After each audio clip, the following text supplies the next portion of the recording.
পটুয়াখালীতে সৎমা শহীদা বেগম ও দাদি কুলসুম বিবিকে দা দিয়ে কুপিয়ে হত্যা করেছে আলামিন নামের এক মানসিক ভারসাম্যহীন যুবক।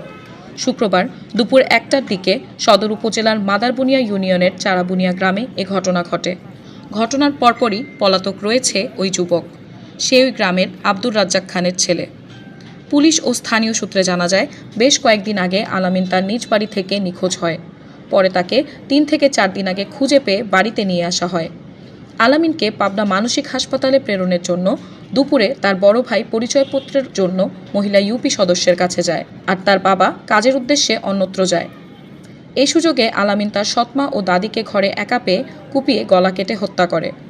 লোক ছিল না, এই একটা কাছে খাদার গরু না হইতে, আর আমিও নামাজ নাম করিয়া মুখ গড় লোক ছিল একটা পুতের বউ, সেই যায় শিখুনিয়া দৌড়িয়েছে। তাই মুই এবার আয় জানতেছে মুই নামাজের জন্য তৈরি নাই দিতাম।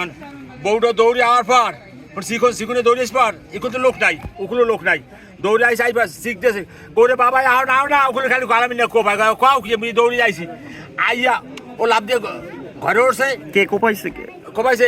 এই আলামিন। আলামিন আপনার সম্পর্কে কি হয়? বাইরফলা আর দাদি আর মা।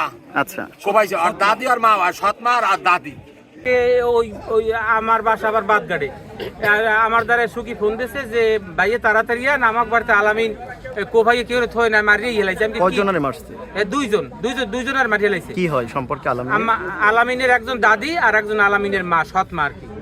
তো সুখী ফোন দেওয়ার পর আমরা আইসি দেই যে উড়ানে ওরমের দুজন। আর পটুয়াখালীর পুলিশ সুপার মোহাম্মদ আনোয়ার জাহিদ বলেন, অভিযুক্ত আলামিনকে গ্রেফতারের চেষ্টা চলছে।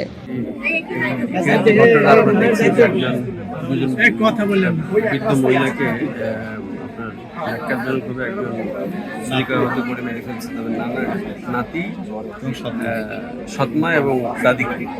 তা আমরা এটা যে ঘটনা করি, একজনের ব্যক্তি এটা ঘটনা ঘটেছে এবং শোনা যাচ্ছে যে সে মানসিকভাবে গিয়েছিল। এখন আমরা এই বিষয়টা যেটা খুব ন্যাক্কারজনক ঘটনা ঘটছে, আমরা এটা নিয়ে কাজ করতেছি। আমরা এটার জড়িতদের দিয়ে অবশ্যই আমরা দ্রুত গ্রেপ্তারের চেষ্টা করবো। এটার পরিপূর্ণ বিষয়টা কি এটা আমরা পরবর্তীতে আপনাদের সামনে প্রকাশ করব। নিউজ ডেস্ক, সারা বাংলা।